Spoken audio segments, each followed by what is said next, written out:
మాది ఎన్గుల్దూరి గ్రామ పంచాయతీ, నార్కట్పల్లి మండలం, నల్గొండ జిల్లా. ప్రజెంటు 2018 తర్వాత మాది కొత్తగా ఏర్పడే గ్రామ పంచాయతీ ఏర్పడ్డది. ఉమ్మడి గ్రామ పంచాయతీ ఉన్నప్పుడు ఎన్నో అవకతవకల నుంచి బయటపడి కేసీఆర్ ఎప్పుడైతే నూతన గ్రామ పంచాయతీలను ఏర్పాటు చేసిండో ఆ రోజు నుంచి మా యొక్క గ్రామము అభివృద్ధి పదంలో ముందుకు దూసుకెళ్ళింది. కొత్తగా ఏర్పడిన కానించి మాకు అనేక కార్యక్రమాలు చేసుకున్నాం. మాది చేసుకున్న కాడి నుండి మాది ముందంజలో మండల స్థాయి నుంచి జిల్లా స్థాయికి వరకు మాది అనేక కార్యక్రమాలు చేసుకుని ముందంజలో ఉన్నాం. దానిలో భాగంగానే మాకు కొత్తగా గవర్నమెంట్ ఎటువంటి పథకాలు పెట్టినా కానీ దాన్ని అమలు చేసుకుంటూ మా యొక్క కార్యక్రమాలు చేసుకుంటూ ముందంజలో ఉంచినాం. దానిలో భాగంగానే మాకు ఉన్న నార్కట్పల్లి మండలంలో 29 గ్రామ పంచాయతీలు ఉంటే అందులో మా గ్రామ పంచాయతీకి ప్రత్యేకంగా వచ్చి 4 అవార్డులను, అంటే వాళ్ళు కొన్ని స్కీమ్ల కింద అవార్డులను ఏర్పాటు చేయడం జరిగింది. దానికి సంబంధించి మాకు 4 అవార్డులను గెలుచుకున్నాం. అది మండల స్థాయిలో 4 అవార్డులు వచ్చినాయి. అంతేకాకుండా జిల్లా స్థాయిలో పోయేసరికి మాకు ప్రత్యేకంగా 2 అవార్డులను గెలుచుకున్నాం. మేము కొత్తగా గ్రామ పంచాయతీ ఏర్పడ్డాక తర్వాత నూతనంగా సర్పంచ్ ఎన్నికై ఎన్ని అవార్డులను, ఎన్ని అభివృద్ధి పనులను చేసినందుకు నాకు ఇట్లా సంతోషంగా ఉంది. అలాగే మా ఊరి పరంగా తీసుకుంటే ఇప్పటికీ మా ఊర్లో ఎటువంటి మురికి కాలువలు కానీ, లేకపోతే వాటర్ ప్రాబ్లం కానీ, లేకపోతే హెల్త్ ఇష్యూలు కానీ ఎలాంటి ఇబ్బందులు లేవు. ఈరోజు మా గ్రామ పంచాయతీలో 7 గంటలకు, ఉదయం 7 గంటలకు ఇట్లా ట్యాప్ తిప్పగానే నల్ల వాటర్ వస్తాయి. అలా ఎటువంటి ఇబ్బంది లేదు మాకు వాటర్ పరంగా కానీ. అలాగే ఇప్పుడు ప్రత్యేకంగా దోమలు, డెంగ్యూ ఇటువంటి సంబంధించి హెల్త్ విషయంలోకి వచ్చేసరికి ఉన్న ఆశా వర్కర్లను కానీ, లేదా ఏఎన్ఎంని కానీ, లేదా ఇప్పుడు మాకు ఉన్న డాక్టర్స్ని కానీ వాళ్ళని వీక్లీ లేదా మంత్లీ పిలిపించి మా హెల్త్ పరంగా కేర్ తీసుకోవడం జరుగుతుంది. ఇప్పటి వరకు అయితే మాకు ఎటువంటి విషయం లేదు. కొత్తగా ఏర్పడ్డ గ్రామ పంచాయతీ కాబట్టి మాకు పెద్దగా ఇది తీసుకోలే. ఏంటంటే కష్టపడడం, మాకు ఊరు ప్రజలకి ఇట్లా మాకు సహకరించి మేము మా గ్రామ పంచాయతీని మండల స్థాయి, జిల్లా స్థాయి తీసుకుపోయి ముందంజలో ఉంచినామండి.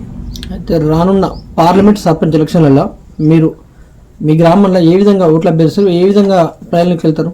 ఇప్పుడు ఎంపీ ఎలక్షన్లు సరే, ఎమ్మెల్యే ఎలక్షన్లు కానీ, ఏ ఎలక్షన్లు అయినా కానీ గ్రామ స్థాయిలో చూసుకుంటే వార్డ్ నెంబర్ ఎలాంటి వాడు, సర్పంచ్ ఎలాంటి వాడు, మనకు ఆపదలో ఆదుకుంటాడా లేదా, టైంకు మనం చెప్పిన పనులు చేస్తాడా లేదా అన్న విషయం మీద ఆధారపడి ఉంటుంది ఎంపీ ఎలక్షన్ల మీద. కాకపోతే ఈ ఎంపీ డైరెక్ట్ రాడు, పని చేయలేడు.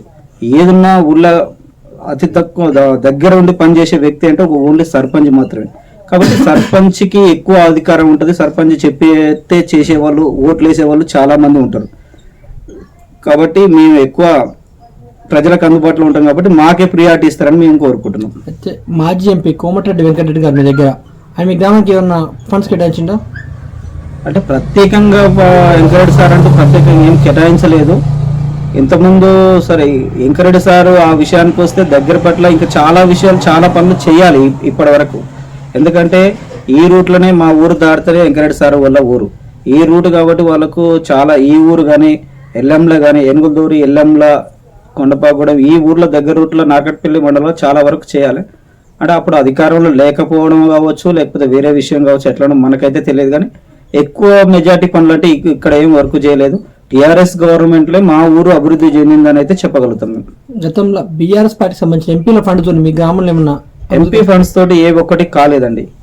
ఎంపీ ఫండ్స్ తోటి మాకు ఊర్లో ఎటువంటి కాలేదు.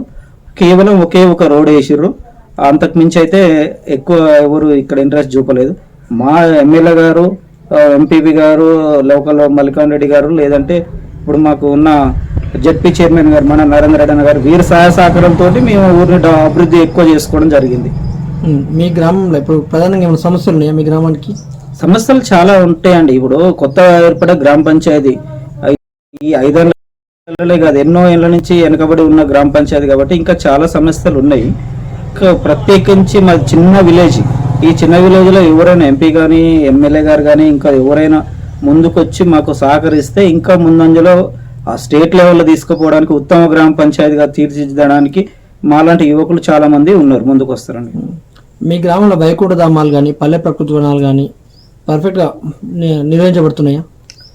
వైకుంఠ ధామాలు ఇప్పుడు కేసీఆర్ గవర్నమెంట్ ఎప్పుడైతే ఏర్పాటు చేసిందో వైకుంఠ ధామాలలో నర్సరీలు, శ్మశాన వాటికలు, డంపింగ్ యార్డ్లు ఇవన్నీ వాళ్ళు పెట్టిన స్కీమ్ కింద మేము ప్రత్యేకంగా దానికి స్థలాలు కేటాయించి దాన్ని ఏర్పాటు చేసుకోవడం జరిగింది. ఇప్పటికీ దాన్ని నిర్మించి ప్రజెంట్ వాటి పనులు అవైతే చేస్తున్నాయండి. వాటి వల్ల మాకు ప్రాబ్లమ్స్ ఏం లేవు, అన్ని మంచిగానే ఉన్నాయి. అయితే కాంగ్రెస్ పార్టీ ఆరోపిస్తుంది బీఆర్ఎస్ పార్టీకి ఓటేసి బీజేపీకి పరోక్షంగా ఓటేసినట్టే ఎంపీ ఎలక్షన్లలో అనేసి. దానికి మీ గ్రామ ప్రజలకు మీరు ఏం చెప్పారు సార్? ఇప్పుడు పార్టీ సిద్ధాంతం వేరు, టీఆర్ఎస్ సిద్ధాంతం వేరు, బీజేపీ సిద్ధాంతం వేరు, కాంగ్రెస్ సిద్ధాంతం వేరండి.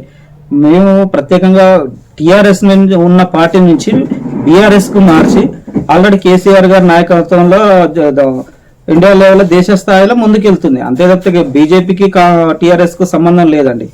ఇది ఎవరి సిద్ధాంతాలు వారికి ఉంటాయి, ఎవరి నాయకత్వం వారికి ఉంటుంది. మేము కేసీఆర్ గారి నాయకత్వంలో పనిచేస్తున్నాం, కేసీఆర్ గారికి సపోర్ట్ చేస్తాం. చివరిగా మీ గ్రామ ప్రజలకు మీరేం చెప్తాం అనుకుంటారు సార్ ఈ ఎలక్షన్ ఉద్దేశించి? ఎవరైనా అభివృద్ధి చేసే నాయకుడిని చూడాలి తప్పితే ఏదో మాయమాటలు చెప్పి ఆ ప్రజలను గూడగట్టుకొని ఏదో చెప్తాం చేస్తాం. ఇప్పుడు ఉమ్మడిగా ఇప్పుడు కాంగ్రెస్ పార్టీ గవర్నమెంట్ ఏర్పాటు చేసింది, రేపు వాళ్ళ దాంట్లో వాళ్ళకి ఒకరి మాట మీద ఒకరికి ఉండే పరిస్థితి లేదు. అలాంటి వాళ్ళని పెట్టుకొని ఆ ప్రజలు ఇబ్బంది పడ్డదానికన్నా ఒకే నాయకత్వంలో చెప్తే